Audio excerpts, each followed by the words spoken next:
नमस्कार विद्यार्थीहरू, आज हामी सामाजिकीकरण भन्ने पाठलाई एकदमै सरल, स्पष्ट र विस्तृत रूपमा बुझ्नेछौँ। यो पाठ हाम्रो दैनिक जीवनसँग प्रत्यक्ष सम्बन्धित छ, त्यसैले ध्यान दिएर सुन्नुहोस्। 1. सामाजिकीकरण के हो? सामाजिकीकरण भन्नाले जैविक प्राणीलाई सामाजिक प्राणीमा रूपान्तरण गर्ने प्रक्रिया हो। अब यसलाई बुझौँ। मानिस जन्मिदा ऊ केवल जैविक प्राणी हुन्छ।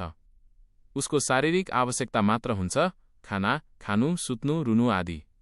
तर उसलाई समाजमा कसरी बोल्ने, कसरी व्यवहार गर्ने, के सही हो र के गलत हो भन्ने कुरा थाहा हुँदैन। जब त्यो बच्चा परिवार, विद्यालय र समाजसँग सम्पर्कमा आउँछ, तब उसले बिस्तारै सिक्न थाल्छ। भाषा प्रयोग गर्न, राम्रो व्यवहार गर्न, नियम र मूल्य मान्न, अरूसँग मिलेर बस्न, यही सिकाइको सम्पूर्ण प्रक्रियालाई नै सामाजिकीकरण भनिन्छ। 2. सामाजिकीकरणका तत्त्वहरू। सामाजिकीकरण सफल हुन केही आधारभूत तत्त्वहरू आवश्यक पर्छन्। सहयोगले मानिसबीच एकता र सम्बन्ध बलियो बनाउँछ। मानिसले एक अर्कालाई सहयोग गर्दा समाजमा मेलमिलाप बढ्छ। भाषा विचार र भावनाको आदान प्रदान गर्ने मुख्य माध्यम हो। भाषा बिना समाज चल्न सक्दैन। सम्मानले समाजमा शान्ति र सद्भाव कायम गर्छ। जब मानिसले एक अर्कालाई सम्मान गर्छन्, सम्बन्ध राम्रो हुन्छ। अन्तर्क्रिया भनेको मानिसहरूबीच हुने कुराकानी र व्यवहार हो। यसले ज्ञान, अनुभव र भावना आदान प्रदान गर्न मद्दत गर्छ। 3. सामाजिकीकरणका निकायहरू। अब मानिसले कहाँबाट सिक्छ भन्ने कुरा बुझौँ। घर परिवार पहिलो र सबैभन्दा महत्त्वपूर्ण विद्यालय हो। यहाँ बच्चाले पहिलो संस्कार, बोल्ने तरिका र व्यवहार सिक्छ। विद्यालयले शिक्षा मात्र होइन, अनुशासन, समयपालन र सामाजिक व्यवहार सिकाउँछ। नातेदार र साथी समूह, यसले सम्बन्ध, सहयोग र व्यावहारिक जीवन सिकाउँछ। सामाजिक सञ्जाल, यसले बाहिरी संसारको ज्ञान दिन्छ, तर सही गलत छुट्याउन आवश्यक हुन्छ। 4. दौतरी समूह, पियर ग्रुप। दौतरी समूह भन्नाले समान उमेरका साथीहरूको समूह हो। यसको महत्त्व: डर बिना विचार व्यक्त गर्न सकिन्छ, आत्मविश्वास बढ्छ, व्यवहार सिकिन्छ, सामाजिक सम्बन्ध विकास हुन्छ, साथीहरूको प्रभाव मानिसको व्यवहारमा धेरै ठूलो हुन्छ। 5. सामाजिकीकरणको महत्त्व।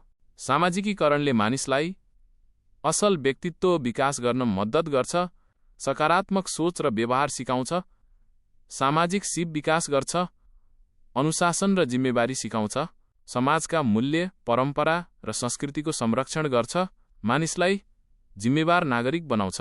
6. प्रेम र स्नेहको भूमिका।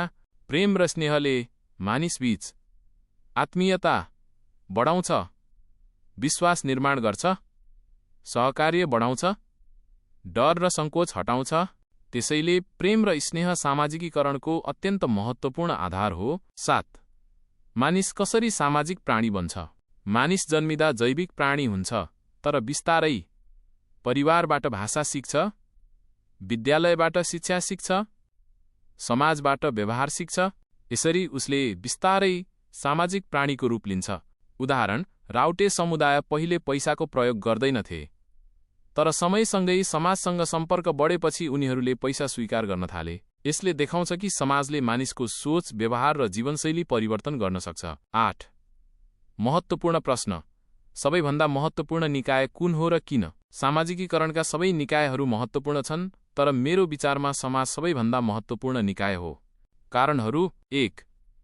मानिस सामाजिक प्राणी हो। मानिस एक्लै बस्न सक्दैन, उसलाई समाज आवश्यक हुन्छ। 2. सबै कुरा समाजबाट सिकिन्छ। बोल्ने, व्यवहार गर्ने, सोच्ने सबै कुरा समाजबाट नै सिकिन्छ। 3. व्यक्तित्व निर्माण समाजले गर्छ। मानिस कस्तो बन्ने भन्ने कुरा समाजको वातावरणले निर्धारण गर्छ। 4. सामाजिक मूल्य र संस्कार समाजले सिकाउँछ। इमानदारी, सहयोग, सम्मान जस्ता गुण समाजबाट नै सिकिन्छ। 5. वास्तविक जीवन समाजमा मात्र हुन्छ। वास्तविक अनुभव र जीवन व्यवहार समाजमै सिकिन्छ।